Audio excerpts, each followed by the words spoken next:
नमस्कार विद्यार्थियों, स्वागत है आप सभी का आपके अपने YouTube चैनल पर। विद्यार्थियों, आज की इस क्लास में हम बात करेंगे राजस्थान में अपव्यय तंत्र एवं नदियों के बारे में। तो विद्यार्थियों, अपव्यय तंत्र से संबंधित जितनी भी प्रमुख नदियां हैं और संपूर्ण अब नदियों के बारे में, अपव्यय के जितने भी प्रकार हैं उन सब के बारे में अपन पढ़ेंगे। तो आप वीडियो को अच्छा लगे तो आप लाइक ज़रूर करना और चैनल को सब्सक्राइब जरूर करके रखना, क्योंकि संपूर्ण राजस्थान भूगोल के आपको वीडियो मिलने वाले हैं। तो शुरू करते हैं आज की क्लास। सबसे पहले बात करते हैं राजस्थान में अफवाह तंत्र में अफवाह किसे कहते हैं। तो अफवाह ये कहते हैं पानी का बहाव, नदी का बहाव, यानी जो पानी का बहाव होता है या नदी का बहाव होता है उसे बोलते हैं अफवाह। अपव्यय तंत्र में किसी मुख्य नदी व उसकी सहायक नदियों का बहाव होता है, यानी कोई मेन नदी होती है और उसकी जो सहायक नदियाँ होती है उनका जो बहाव होता है वो अपव्यय तंत्र कहलाता है। नदी, द्रोणी या नदी बेसिन, तो किसी मुख्य नदी एवं उसकी सहायक नदियों के बीच का मैदान है वो नदी बेसिन कहलाता है। बात करते हैं अपव्यय तंत्र की। तो अपव्यय तंत्र में तीन प्रकार है। एक आंतरिक अपव्यय तंत्र है, एक अरब सागरीय अपव्यय तंत्र है और एक है बंगाल की खाड़ी अपव्यय तंत्र। तो देखिए, आंतरिक अपव्यय तंत्र के अंदर कौन कौन सी नदियां आ रही है। तो देखिए, सबसे पहले आंतरिक अपव्यय तंत्र की बात करें तो आंतरिक अपव्यय तंत्र में जो पहली मुख्य नदी आती है वो तो घग्गर नदी। फिर आती है कांतली नदी, काकनी या काकने नदी, साबी नदी, मेंथा नदी, मेडा नदी, रूपारेल, रूपनगढ़, खारी, खंडेला, द्रव्यवती नदी और सोता नदी। तो ये है आंतरिक अपव्यय तंत्र की नदियाँ। फिर बात करते हैं तो अरब सागरीय अपव्यय तंत्र में एक कच्छ का रण है और एक खंबात की खाड़ी है। तो कच्छ के रण में गिरने वाली नदियाँ देखिए लूणी नदी है और पश्चिम बनास है, और खंबात की खाड़ी की माही और साबरमती है। बात करते हैं बंगाल की खाड़ी। तो इसका अपव्यय तंत्र में चंबल नदी शामिल है, बनास नदी शामिल है, गंभीर नदी शामिल है और बाणगंगा नदी शामिल है। अब अपन बात करते हैं आंतरिक अपव्यय तंत्र में। तो कुल अपव्यय तंत्र का 60.20% भाग आता है। अब आंतरिक अपव्यय तंत्र है, इसका कितना आता है 60.20 भाग, और राज्य का सबसे बड़ा अपव्यय तंत्र यह है। आंतरिक अपव्यय तंत्र सबसे बड़ा अपव्यय तंत्र है। अब हम सबसे पहले बात करते हैं घग्गर नदी की। तो घग्गर नदी में देखिए ये आंतरिक अपव्यय तंत्र की नदी है। तो घग्गर नदी वैदिक साहित्य में इसे द्वेषवती नदी कहते हैं। कौन सी नदी? द्वेषवती नदी कहा गया है। और अब देखिए ये पाकिस्तान में हकरा के नदी के नाम से जाना जाता है, प्राचीन सरस्वती के नाम से जाना जाता है, राजस्थान का शोक या दुख कहते हैं इसको। अन्य नाम मृत नदी है, नट नदी है और सोतर नदी है। अब देखिए इसका उद्गम की बात करें तो ये शिवालिक पहाड़ियाँ काल का हिमाचल प्रदेश से। तो देखिए यहाँ से हिमाचल प्रदेश शिवालिक की पहाड़ियों से इसका जो है उद्गम स्थल है। फिर ये राजस्थान में यहाँ पर देखिए टिब्बी गांव हनुमानगढ़ में, कहाँ से? टिब्बी गांव हनुमानगढ़ में, यहाँ से ये राजस्थान में प्रवेश करेगी। प्रवेश करने के बाद में ये हनुमानगढ़, गंगानगर और अनूपगढ़ तीनों जिलों में बहेगी। और इसके बाद में ये नदी है वो पाकिस्तान के अंदर, यानी ज़्यादा बारिश आ जाती है फोर्ट अब्बास पाकिस्तान तक। इसका जो अंत स्थल है लुप्त कहाँ पर होती है? ये पाकिस्तान के अंदर। ठीक है, 3 जिलों में बहती है। शिवालिक की पहाड़ियों से निकलकर टिब्बी गांव हनुमानगढ़ से राजस्थान में प्रवेश करती है। ये गंगानगर, हनुमानगढ़ और अनूपगढ़ जिलों में प्रवाहित होती है। नेक्स्ट अपन बात करें तो देखिए इसका जो पार्ट है घग्गर नदी से निर्मित मैदान या हनुमानगढ़, ये बासमती चावल के लिए फेमस है। किसके लिए प्रसिद्ध है? बासमती चावल के लिए। फिर अपन बात करें तो राज्य में प्रवेश टिब्बी गांव हनुमानगढ़ से, फिर बहाऊ हनुमानगढ़, गंगानगर और अनूपगढ़, और बहाऊ क्षेत्र को नाली कहते हैं। राजस्थान में इसके बहाऊ क्षेत्र को नाली कहा जाता है। लुप्त भटनेर हनुमानगढ़ में हो जाती है, लेकिन समाप्ति स्थल है फोर्ट अब्बास पाकिस्तान तक। ज़्यादा बारिश आने पर फोर्ट अब्बास पाकिस्तान तक पहुंच जाती है। कुल लंबाई 465 किलोमीटर है। इसके किनारे बस ये देखिए हनुमानगढ़ में कालीबंगा है, पीलीबंगा है और रंगमेल है। तो ये तीनों सभ्यताएं इसके घग्गर नदी के किनारे स्थित। नेक्स्ट अपन बात करें तो देखिए इसमें निर्मित झील है वो तलवाड़ा झील है हनुमानगढ़ में। विशेषताएं आंतरिक अपव्यय तंत्र की सबसे लंबी नदी है वो घग्गर नदी है, और राजस्थान की एकमात्र अंतर्राष्ट्रीय नदी है। एकमात्र अंतर्राष्ट्रीय नदी कौन सी है? घग्गर नदी है। नेक्स्ट बात करते हैं कांतली नदी की। तो कांतली नदी में देखिए ये शेखावाटी की मुख्य नदी है, और कांतली नदी मौसमी नदी है। कौन सी नदी है? मौसमी नदी है। इसका जो उद्गम स्थल है वो खंडेला पहाड़िया सिक्कर से, और बहाव सिक्कर, नीम का थाना और झुंझुनू में। और बहाव क्षेत्र को तोरावाटी कहते हैं। कांतली नदी के बहाव क्षेत्र है उसको तोराबाटी कहा जाता है। समाप्त मुंड्रेला झुंझुनू में होता है और कुल लंबाई 100 किलोमीटर है। पूर्णतः राज्य में आंतरिक अपव्यय तंत्र की सबसे लंबी नदी है, यानी सबसे लंबी नदी और पूर्णतः राज्य में आंतरिक अपव्यय तंत्र की सबसे लंबी नदी है। इसके किनारे गणेश्वर सभ्यता स्थित है, ये नीम का थाना में, और सोनारी सभ्यता ये भी नीम का थाना में स्थित है। नेक्स्ट बात करें, अगली हम बात करें तो काकनी नदी के बारे में। तो देखिए इसका अन्य नाम है मसूरती नदी या काकनी नदी। उद्गम स्थल कोटरी गांव जैसलमेर के अंदर, जैसलमेर से इसका उद्गम स्थल हो रहा है। बहाव क्षेत्र जैसलमेर है। बुद्ध झील का निर्माण और वही समाप्त होती है, यानी बुद्ध झील का निर्माण कौन सी नदी करती है? काकनी नदी करती है और वो यहीं पर समाप्त होती है। कुल लंबाई 17 किलोमीटर है। आंतरिक अपव्यय की सबसे छोटी नदी है और सबसे बड़ी है घग्गर, लेकिन पूर्णतः राजस्थान के अंदर बहने वाली वो है कांतली नदी। आंतरिक अपव्यय की सबसे छोटी नदी। किनारे है लोद्रवा, जैन मंदिरों के लिए प्रसिद्ध है, और काक गणेश मंदिर इसके किनारे स्थित है। नेक्स्ट बात करें, सर्वाधिक वर्षा से काकनी नदी का बहाव यानी काकनी नदी का पानी पाकिस्तान की मीठा खाड़ी तक जाता है, यानी पाकिस्तान की मीठा खाड़ी तक अगर ज़्यादा बरसात होती है तो पानी जाता है। नेक्स्ट बात करते हैं, आगे बात करते हैं हम साबी नदी की। तो देखिए अन्य नाम है साहिबी नदी। उद्गम स्थल सेवर की पहाड़ियाँ कोटपुतली, सेवर की पहाड़ियाँ कोटपुतली। बहाव क्षेत्र कोटपुतली, बहरोड व खेरतल तिजारा, यहाँ पर इसका बहाव क्षेत्र है। लुपदीप पटौदी हरियाणा में नफजगढ़ के पास होती है और इसके किनारे जोधपुरा सभ्यता स्थित है। कोटपुतली में जोधपुरा सभ्यता इसके पास में स्थित है और कोटपुतली इसके पास में स्थित है। बैराज, ये मसानी बैराज हरियाणा में और नेचर पार्क के रूप में विकसित है। नेक्स्ट बात करें तो वो नदी है रूपनगढ़ नदी। तो देखिए रूपनगढ़ नदी में उद्गम स्थल नसीराबाद पहाड़ियाँ अजमेर में, विलय होती है सांबर झील में दक्षिण दिशा से, और बहाव है अजमेर व जयपुर ग्रामीण। इसके किनारे सलेमाबाद अजमेर इसके किनारे स्थित है और सलेमाबाद अजमेर में निम्बार संप्रदाय की जो पीठ है वो कहाँ पर है? सलेमाबाद अजमेर में। तो रूपनगढ़ नदी है नसीराबाद पहाड़ियाँ अजमेर से और विलय सांबर झील में होती है। नेक्स्ट अपन बात करें, आगे हम बात करें तो मेंथा नदी, अन्य नाम है मेंढा नदी। उद्गम मनोहरपुरा जयपुर ग्रामीण से, विलय सांबर झील में उत्तर दिशा से होता है। किनारे देखिए नावा डीडवाना कुचामण और लूणवा का जैन मंदिर है। नेक्स्ट बात करें रूपारेल नदी। तो रूपारेल नदी में देखिए अन्य नाम है रूपनारायण नदी, वराह नदी और लसवारी नदी। तो देखिए उद्गम स्थल उदयनाथ की पहाड़ियाँ थानागाजी अलवर से हो रही है। बहाव अलवर, डीग और भरतपुर में, लुप्त भरतपुर में, और बांध सिकरी बांध डीग। इसके किनारे नौ सभ्यता भरतपुर इनके किनारे स्थित है। झील की बात करें तो मोती झील भरतपुर की लाइफ लाइन बोलते हैं, किसको? मोती झील को। नेक्स्ट अपन बात करें तो अपनी नदी आती है द्वैवती नदी। तो ये अमीना शाही का नाला है। उद्गम नाहरगढ़ जयपुर से होता है। लुप्त जमुआ रामगढ़ जयपुर ग्रामीण से, और बांध है कानोता बांध जमुआ रामगढ़ में। कौन सा बांध है? कानोता बांध जमुआ रामगढ़ जयपुर में। नेक्स्ट नदी की बात करें, नेक्स्ट अपना आता है अरब सागरीय अपवा तंत्र। तो अरब सागरीय अपवा तंत्र में देखिए सबसे पहले बात करते हैं माही नदी की। तो इसका उपनाम है कांठल व वागड़ की गंगा, यानी इसको बोलते हैं कांठल व वागड़ की गंगा माही नदी। आदिवासियों की गंगा, दक्षिणी राजस्थान की गंगा। तो देखिए इसके अन्य नाम क्या है? उपनाम है कांठल व वागड़ की गंगा, आदिवासियों की गंगा, दक्षिण राजस्थान की गंगा। देखिए उद्गम स्थल विंध्याचल पर्वतमाला, अपमेरु पर्वत, महेंद्र झील, धार जिला, मध्य प्रदेश। तो ये एमपी से, यहाँ से देखिए इसका उद्गम स्थल हो रहा है। उद्गम होके फिर ये राजस्थान में प्रवेश करती है। तो देखिए ये राजस्थान में खांडू गांव है, वहाँ से ये प्रवेश करती है और उसके बाद में यहाँ पर देखिए ये बांसवाड़ा से प्रवेश करके और फिर ये बांसवाड़ा और प्रतापगढ़ इसके किनारे, फिर आगे ये जाके ये डूंगरपुर और फिर ये बांसवाड़ा, इसके देखिए यहाँ पर ये वापस आके ये खंबात की खाड़ी और ये गुजरात के अंदर वापस समाप्त होती है। तो देखिए ये उल्टे यू के आकार की है, उल्टे यू के आकार की है और ये अपनी करक रेखा है। तो करक रेखा को ये दो बार काट रही है, एक बार तो यहाँ पर और एक बार यहाँ पर।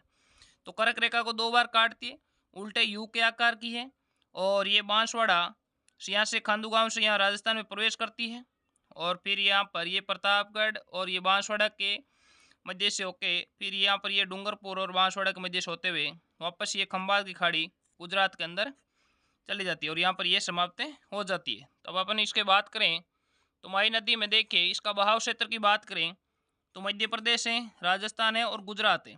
आकार उल्टे यू के आकार में प्रवाहित है। फिर बात करें राजस्थान में बहाव तो बांसवाड़ा, प्रतापगढ़ और डूंगरपुर में।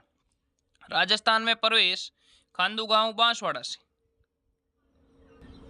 फिर बात करें समाप्ति स्थल की तो खंबात की खाड़ी, इसके किनारे गलियाकोट डूंगरपुर स्थित है। गलियाकोट है इसके किनारे स्थित है।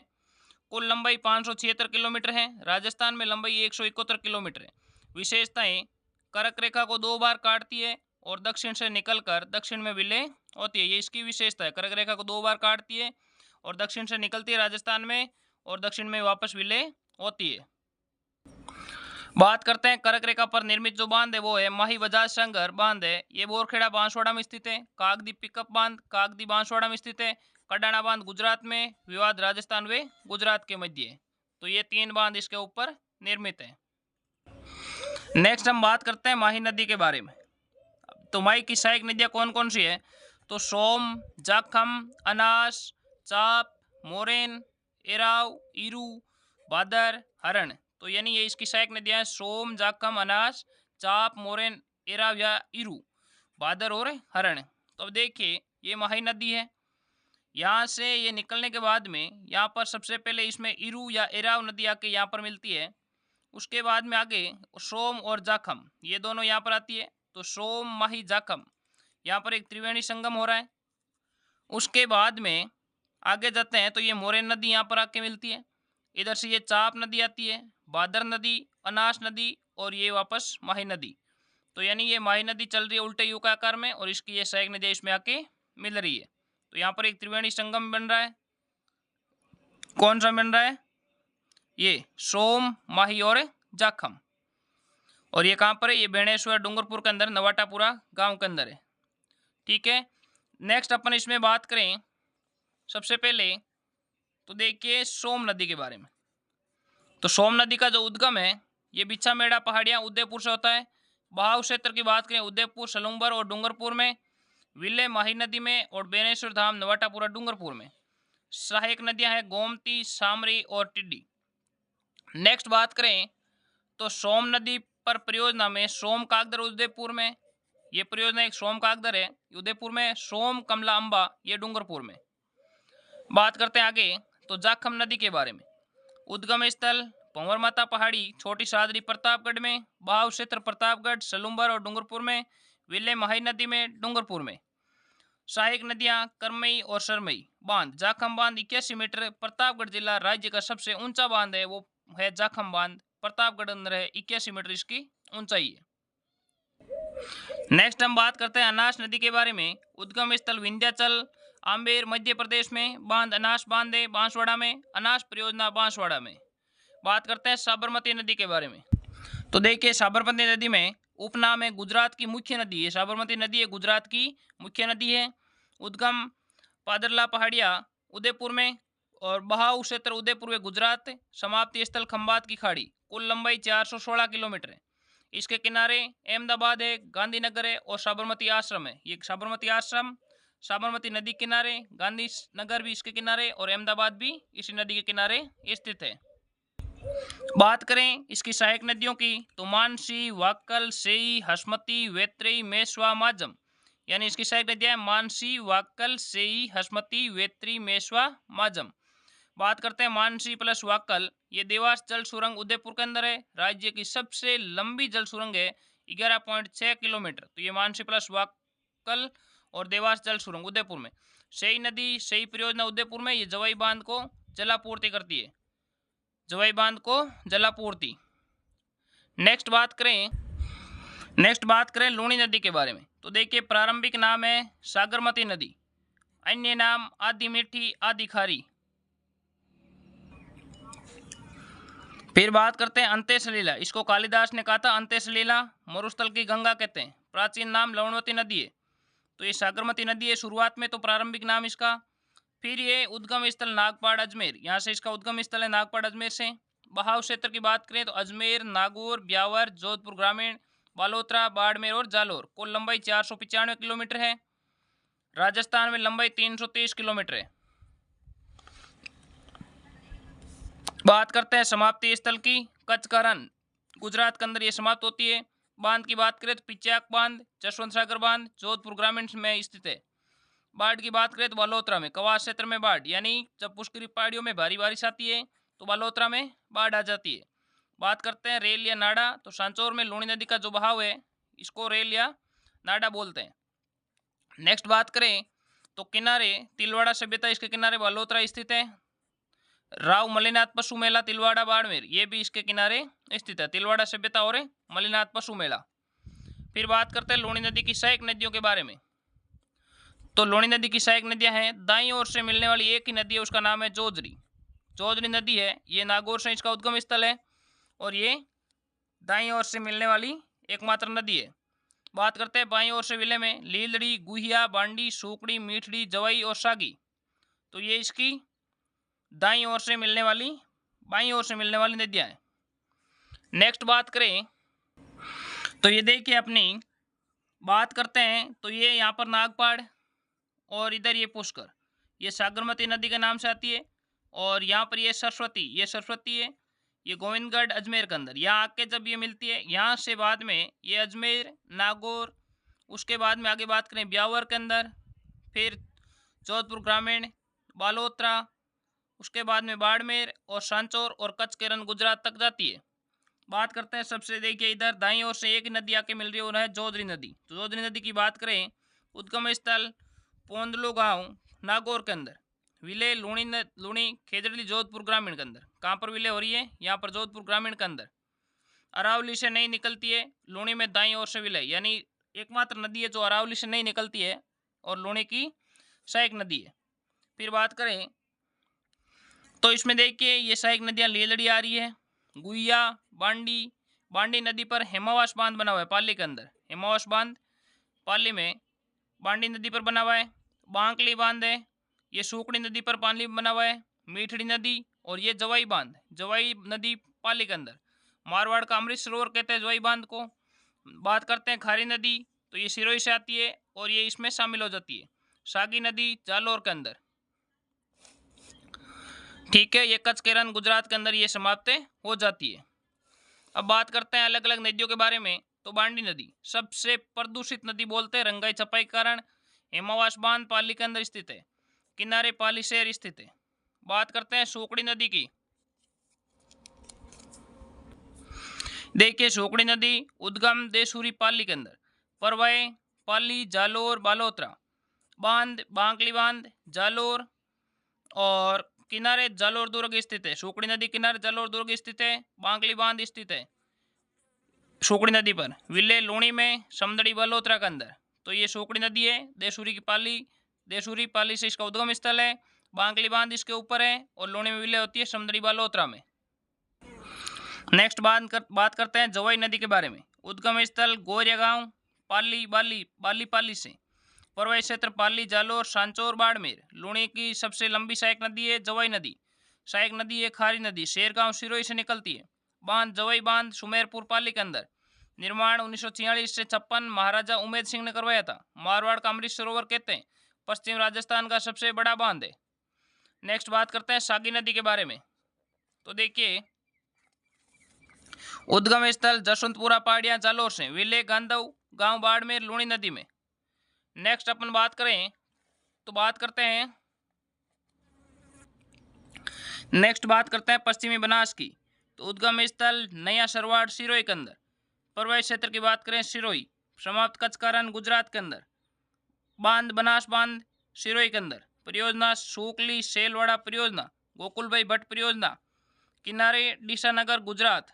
सहायक नदियाँ सूकली, शिप्पो, कोकड़ी, सुकेत व बलराम, ये इसकी सहायक नदियाँ हैं। नेक्स्ट बात करें, अब हम नेक्स्ट बात करेंगे बंगाल की खाड़ी का अपवा तंत्र के बारे में। सबसे पहले बंगाल की खाड़ी में मुख्य नदी आती है चंबल नदी, प्राचीन नाम चरमवती नदी, उपनाम है राजस्थान की कामधेनु नित्यवाई नदी। उद्गम जानापाव पहाड़ियाँ, विंध्याचल पर्वत महू एमपी से। राज्य में प्रवेश होती है चौरासीगढ़ चित्तौड़गढ़ के पास से। नेक्स्ट है परवाई क्षेत्र की बात करें तो देखिए चित्तौड़गढ़, कोटा, बूंदी, सवाई माधोपुर, करौली और धौलपुर में। मध्य प्रदेश, राजस्थान और उत्तर प्रदेश तीनों की नदी है। बात करें विले की तो यमुना नदी में, मुरादगंज इटावा यूपी में। कुल लंबाई की बात करते हैं तो 1051 किलोमीटर है और पूर्व में 965 किलोमीटर थी। राजस्थान में लंबाई की बात करें तो 322 किलोमीटर है। राजस्थान में मध्य प्रदेश सीमा 252 किलोमीटर की बनाती है। जलप्रपात की बात करें तो चूलिया जलप्रपात 18 मीटर चित्तौड़गढ़ में। इसके किनारे राउतबाटा, केशुराय पाटन, बूंदी व कोटा शहर बसे हुए। इसकी विशेषता की बात करें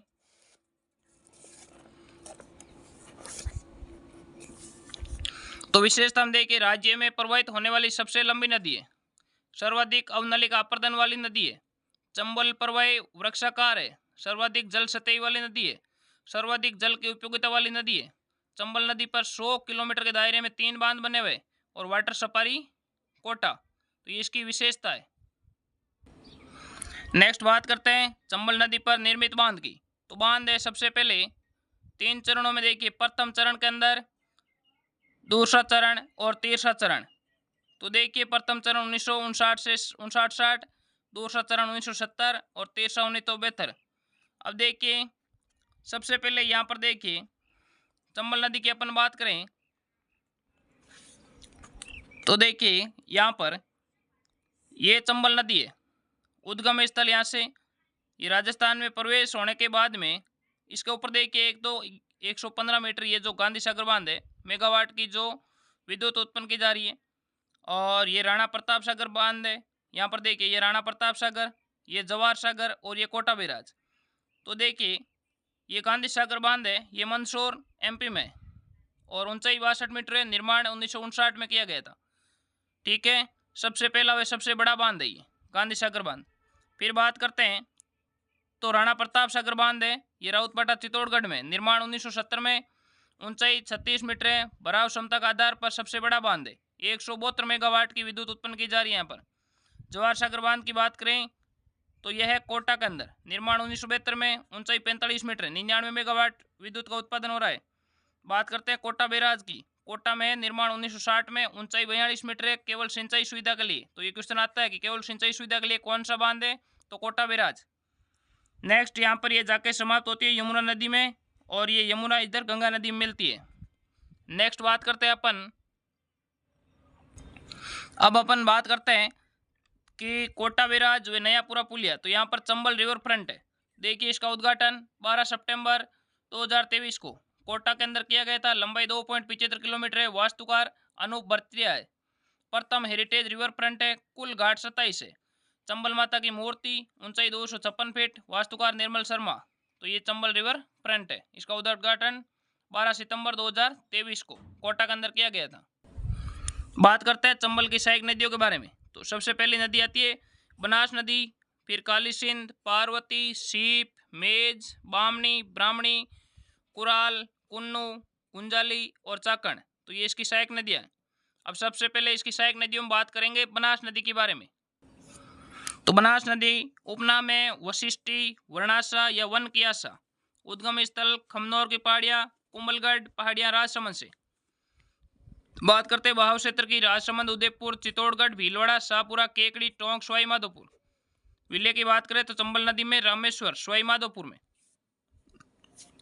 फिर बात करते हैं कुल लंबाई 512 किलोमीटर है, 480 किलोमीटर राजस्थान में। फिर बात करते हैं विशेषताएं की। तो पूर्णतः राज्य में प्रवाहित होने वाली सबसे लंबी नदी है, यानी इसकी अभी 512 480 किलोमीटर पहले की ये लंबाई है। सर्वाधिक जल ग्रहण क्षमता वाली नदी है और पूर्णतः राज्य में बहने वाली सबसे लंबी नदी है। बात करते हैं इसके ऊपर निर्मित बांध की। तो बागेरी का नाका बांध राजसमंद में, नंदसमंद बांध राजसमंद में, मातरकुंडिया बांध चित्तौड़गढ़ में, बिशलपुर बांध टोंक में और ईसरता बांध सवाई माधोपुर में। बात करते हैं बनास नदी की जो सहायक नदियां उसके बारे में। तो देखिए, ये बनास नदी यहाँ से निकलने के बाद में यहाँ पर इसके अंदर देखिए नदियाँ कौन सी आती है। यहाँ पर एक नदी है आइड नदी, ये उदय सागर झील है, इसमें मिलने के बाद में ये आगे निकलती है, बेड़स नदी के नाम से निकलती है। और इधर ये निकलती है, ये घोसुडा बांध है, इसके ऊपर गंभीरी नदी। तो गंभीरी नदी और ये बेड़स नदी यहाँ पर देखिए, यहाँ पर ये आती है और ये चित्तौड़गढ़ के अंदर घोसुडा बांध बना हुआ है। इधर से ये मैनाल नदी आ रही है, यहाँ पर आके मिलती है। तो ये कौन सी हो गई, गंभीरी, बनास और मैनाल। और फिर इधर बांध बात करें तो ये मेजा बांध है, ये कोठारी नदी पर है, ये भीलवाड़ा इधर कोठारी नदी पर भीलवाड़ा में मेजा बांध बना हुआ है। आगे बात करें तो ये खारी नदी है और नारायण सागर बांध है, ये इसके ऊपर ब्यावर में बना हुआ है। बात करें डाई नदी की तो ये लसाड़िया बांध केकड़ी के अंदर बना हुआ है। मासी नदी इसकी सहायक नदी है। सहोदरा नदी अजमेर में टोडी सागर बांध है, ये टोंक के अंदर इस नदी पर बना हुआ है। आगे बात करें मोरेल नदी की तो यहाँ पर इसके साथ में ढूंढ नदी भी आती है और ये मोरेल बांध बना हुआ है। और यहाँ पर काली सील नदी है, ये भी आके इसमें मिलती है। बात करें इधर रामेश्वरम में तो ये चंबल नदी है और ये सीप नदी है और बनास नदी है। तो चंबल, बनास और सीप, यहाँ पर एक त्रिवेणी संगम भी होता है रामेश्वरम। ठीक है, फिर इसके आगे बात करें तो बात करते हैं कोठारी नदी की। तो उद्गम स्थल दिवेर राजसमंद में, मेजा बांध कोठारी नदी पर बना हुआ है भीलवाड़ा में, किनारे बागोर सभ्यता है और भीलवाड़ा है। बात करते हैं खारी नदी की, उद्गम स्थल बिजराल पाड़िया राजसमंद में। बहाव क्षेत्र की बात करें तो राजसमंद, भीलवाड़ा, शाहपुरा, ब्यावर, केकड़ी, टोंक। विले की बात करें तो बनास में, देवली, राजगढ़, टोंक में। बांध की बात करें नारायण सागर बांध ब्यावर में, खारी बांध आसीन भीलवाड़ा में, किनारे आसीन देवनारायण जी का मंदिर है, इसके किनारे स्थित है, खारी नदी के किनारे। नेक्स्ट बात करते हैं मोरेल नदी के बारे में। उद्गम चैनपुरा, जयपुर ग्रामीण, ये राजस्थान का नरक कहलाता है। बहाव की क्षेत्र की बात करें जयपुर ग्रामीण, दौसा, गंगापुर सिटी, सवाई माधोपुर। विले की बात करें तो बनास में और ये खंडार, सवाई माधोपुर। सहायक नदियों की बात करें तो कालीशील नदी है, किनारे केला देवी, करौली इसकी सहायक नदी है। बात करते हैं आयड़ नदी की, उद्गम गोगुंदा पहाड़िया, उदयपुर में। विले बनास में, विगोद भीलवाड़ा में। अन्य नाम है बेड़स नदी और उदय सागर झील के बाद में, यानी उदय सागर झील के बाद में इसका नाम आ जाता है बेड़स नदी। आयड़ नदी शुरुआती नाम। बांध की बात करें मदार बांध उदयपुर में आयड़ नदी पर, घोसुडा बांध चित्तौड़गढ़ में बेड़स नदी पर। किनारे की बात करें तो आयड़ सभ्यता, आठ सभ्यता उदयपुर आयड़ नदी किनारे, बालातल सभ्यता उदयपुर में बेड़स नदी किनारे, नगरी सभ्यता चित्तौड़गढ़ में बेड़स नदी किनारे। बात करते हैं बेड़स की सहायक नदी है गंभीर नदी, गंभीरी नदी है। और बनास पर निर्मित त्रिवेणी संगम की बात करें तो देखिए रामेश्वर धाम, सवाई माधोपुर में, बनास, चंबल, सीप तीनों नदियों का यहाँ पर त्रिवेणी संगम हो रहा है रामेश्वर में। बनास, डाई, खारी, राजमहल, देवली, राजमहल, टोंक में। बनास, बेड़स, मैनाल, ये बिगोद भीलवाड़ा के अंदर ये तीन त्रिवेणी संगम बनास नदी पर है। और एक माही नदी पर सोम, माई, जाखम। आगे बात करते हैं कालीसिंध नदी, उद्गम देवास एमपी, राज्य में प्रवेश बिंदा, रायपुर, झालावाड़। बहाव झालावाड़, बारा, कोटा। विले चंबल नदी में, नवनेरा या नांदरा, कोटा में। बांध की बात करें नवनेरा बांध दिगोद, कोटा में। सहायक नदियां आहू, परमन, चंद्रभागा और चोली। बात करते हैं आगे तो आहू वे कालीसिंध के संगम पर, गागरोन किला, झालावाड़, यानी ये गागरोन का किला है। आहू वे कालीसिंध के संगम पर है, सामेला, झालावाड़, यहाँ पर इसको सामेला कहते हैं। परवन नदी उद्गम स्थल विंध्याचल एमपी में, किनारे शेरगढ़, दोरक, बारा। शेरगढ़ अभ्यारण्य से गुजरती है परवन नदी। बात करते हैं परवन नदी प्लस काली खाड़ नदी, ये मनोर, थाना, दोरक, झालावाड़। आगे अपन बात करें तो बात करते हैं पार्वती नदी के बारे में। उद्गम शेहोर क्षेत्र मध्य प्रदेश से, राज्य में प्रवेश करियाट, बारा से। बहाव बारा, कोटा, सवाई माधोपुर। विले की बात करें चंबल में, पालिया, सवाई माधोपुर।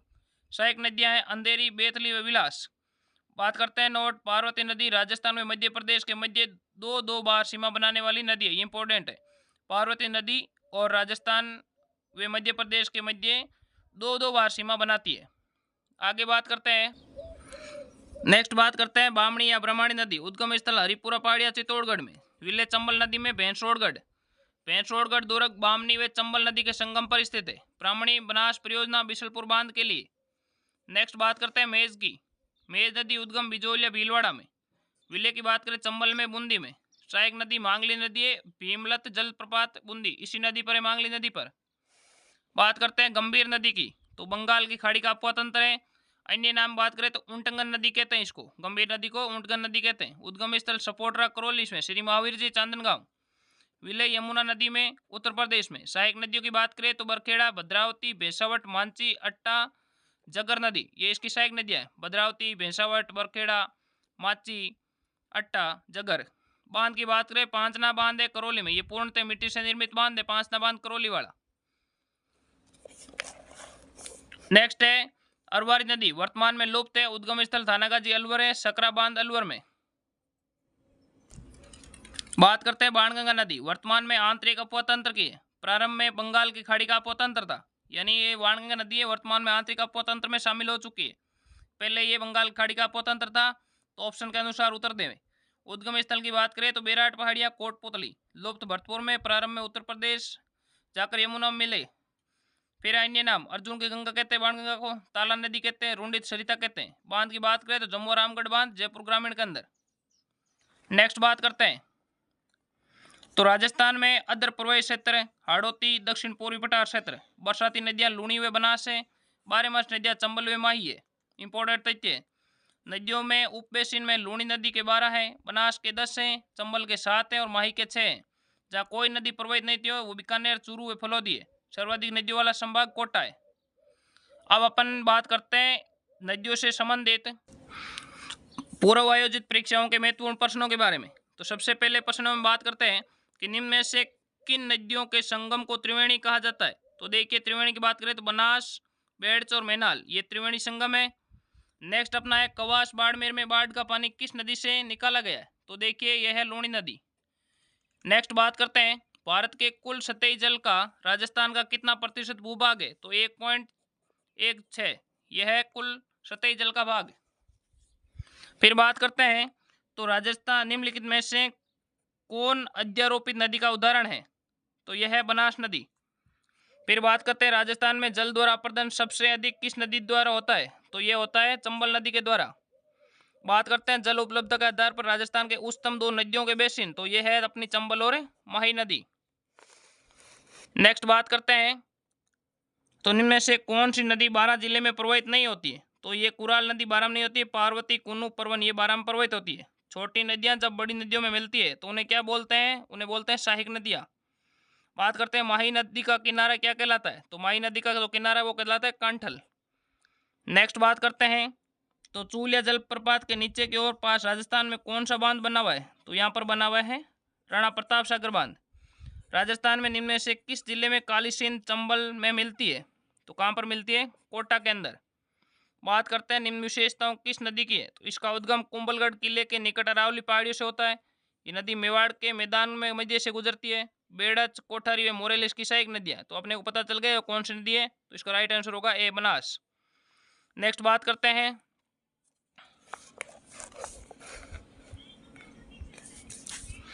तो ना बात करते हैं विश्व आदिवासी दिवस के अवसर पर बांसवाड़ा जिले को की किस नदी पर पुल बनाने की शिलान्यास हुआ है। तो वह है अन्नास नदी।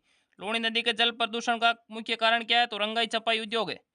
नेक्स्ट बात करते हैं इनमें से कौन सी नदी बनास से दाएं किनारे पर नहीं है, दाएं किनारे पर नहीं मिलती। तो वह है सोडरा नदी। वाक्कल तथा सही धारा के मिलने से जो नदी बनती है वो कौन सी है। तो वह है साबरमती नदी। आगे बात करें तो निम्न में से कौन सा कथन बेड़स नदी के संबंध में सही नहीं है। ये गोगुंदा पहाड़ियों से उद्गमित होती है, ये तो सही है। ये गंगा नदी बेसिन के अंतर्गत आती है। तो बात करते हैं बेड़स नदी की, तो ये किस में मिलती है, बनास में, और बनास जाके इसमें मिलती है चंबल में, और चंबल फिर मिलती है यमुना में, और यमुना मिलती है गंगा नदी में। तो ये गंगा नदी के बेसिन में आती है। बात करते हैं गंभीरी और ओराई इसकी सहायक नदियाँ नहीं है, इसकी सहायक नदियाँ है। तो ये भी सही है, इसकी सहायक नदियाँ है गंभीरी। ये गुलाबपुरा भीलवाड़ा के निकट बनास में मिलती है। तो ये इसका गलत है। बात करते हैं राजस्थान की कौन सी नदी अर्जुन की गंगा कहलाती है। तो ये कहलाती है बाणगंगा। नेक्स्ट बात करते हैं निम्न में से कौन सी राजस्थान की एक नदी अंत प्रवाही प्रणाली के अंतर्गत नहीं है। तो देखिए पार्वती है, देखिए कांतली, घग्गर और कागनी ये तीनों अंत प्रवाही नदियां हैं, और पार्वती है, पार्वती है ये अंत प्रवाही के अंदर शामिल नहीं है। नेक्स्ट बात करते हैं राजस्थान में बाढ़ का प्रकोप मुख्यतः घग्गर नदी की घाटी किन किन क्षेत्रों में देखा जाता है। तो देखिए सूरतगढ़ के अंदर, और फिर बात करते हैं तो बोरपाल के अंदर और मानकेतर के अंदर। तो खंडेला तो सिक्कर के अंदर आ गया, इसके अंदर यहाँ पर घग्गर नदी नहीं आएगी। नेक्स्ट बात करते हैं राजस्थान की निम्न में से कौन सी नदी सतह के थोड़े से बहाव के बाद रेत में गायब हो जाती है। तो वो है काकनी नदी। नेक्स्ट बात करते हैं निम्न में से कौन सा युग्म सही नहीं है। तो माही की सहायक नदी सोम है, बनास की कोठारी है, साबरमती की मोरेन, और लूणी की बांडी। तो देखिए लूणी की बांडी है, साबरमती की है वो है अपनी कौन सी, ये मोरेन नहीं है।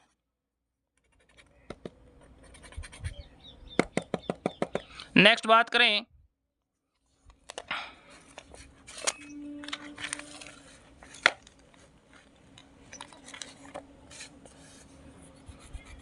सांबर जिला आंतरिक अपवा क्षेत्र की नदी कौन सी है? तो देखिए वो है मेंढा नदी। कौन सी है? मेंढा। घग्गर को दोआब मैदान जो राजस्थान के हनुमानगढ़ व श्रीगंगानगर जिलों में पाया जाता है, तो वे निम्न में से किन दो नदियों के निक्षेपण से बनता है? बनता है घग्गर और सतलज नदियों के। यानी घग्गर की बात करते हैं तो बनास आती नहीं है, जवई आएगी नहीं, घग्गर और व्यास यहाँ पर आएगी नहीं, सतलज और घग्गर। बनास नदी त्रिवेणी संगम का निर्माण किसके द्वारा, किसकी नदियों के होता है? तो देखिए ये होता है बेड़च, बनास, बेड़च और मैनाल। नेक्स्ट बात करें तो जाखम नदी एक सहायक नदी है, तो ये किसकी है? सोम की। यानी ये सोम की है और सोम जाके मिलती है माई नदी के अंदर। नेक्स्ट बात करें तो सूची उद्गम स्थल और नदियां खमनौर की पहाड़ियों से अंदर कौन सी होती है? बनास नदी। बैराट की पहाड़ियों से होती है बाणगंगा। खंडेला की पहाड़ियों से होती है कांतली और सेवर की पहाड़ियों से होती है साबी। तो ये मिलान चिन्ह यहाँ पर कर लेना। नेक्स्ट बात करते हैं, नेक्स्ट है खारी नदी का उद्गम राजस्थान जिले के उत्तर में स्थित गांव की पहाड़ियों से होता है, तो वो है बिजराल की पहाड़ियाँ। नेक्स्ट है अरवारी नदी का उद्गम तो थानागाजी के पास सकरा बांध से। नदी जो बंगाल की खाड़ी से नहीं जुड़ती है वो है, तो देखिए काली सिंध है, बंगाल की खाड़ी से जुड़ी हुई है। बनास की बात करें जुड़ी हुई है, बाणगंगा है लेकिन माही है, ये किससे संबंधित है? तो ये इधर है माही बेसिन, ये इधर खंबात की खाड़ी में गिरती है। नेक्स्ट बात करें निम्न में से कौन सी नदियाँ गंगा नदी के तंत्र का भाग नहीं है? तो देखिए सबसे पहले बात करते हैं मेज नदी की, तो मेज नदी ये बनास की सहायक है। फिर बात करते हैं यानी भाग नहीं है मैनाल नदी, तो मैनाल नदी भी इसकी सहायक नदी है। मोरेन, मोरेन किसकी सहायक है? और मानसी और याजम, ये देखिए यहाँ पर इसके अंदर कौन कौन सी नहीं है? मोरेन नदी और याजम नदी, ये इसकी तंत्र में भाग में शामिल नहीं है। नेक्स्ट बात करते हैं राजस्थान के निम्न में से किस जिले में नदी नहीं है? तो देखिए यहाँ पर आएगा चूरू। चूरू के अंदर कोई भी नदी नहीं है। अभी चूरू, बीकानेर और फड़ौदी 3 जिले हो गए। इनमें से किससे लोकप्रिय रूप से वाटरमैन ऑफ द इंडिया के नाम से जाना जाता है? तो वाटरमैन किसको बोलते हैं? राजेंद्र सिंह को। नेक्स्ट बात करते हैं तो निम्न में से कौन सी ऊंटगंज नदी भी कहलाती है? अभी बताया था गंभीर नदी ऊंटगंज नदी के नाम से जानी जाती है। और राजस्थान के निम्नलिखित जिलों में से किसमें द्रव्यवती नदी जल प्रदूषण संबंधी समस्याओं का सामना कर रही है? तो यह है जयपुर। नेक्स्ट बात करते हैं, नेक्स्ट और लास्ट क्वेश्चन है निम्न में से कौन सी नदी राजस्थान से होकर नहीं बहती है? तो देखिए रूपारेल है, माही है, लूणी है, लेकिन ताप्ती नदी है ये राजस्थान से होकर नहीं बहती है। तो देखिए अपव्यय तंत्र संबंधित प्रमुख नदियाँ जितने भी संपूर्ण अपना जो नोट्स और पुराने परीक्षा में आए हुए जो प्रश्न थे वो सारे करवा दिए हैं। वीडियो अच्छा लगा है तो वीडियो को लाइक ज़रूर करें, चैनल को सब्सक्राइब जरूर करें और कमेंट करके ज़रूर बताएं कि आपको क्लास कैसी लगी। मिलते हैं नेक्स्ट क्लास में, धन्यवाद।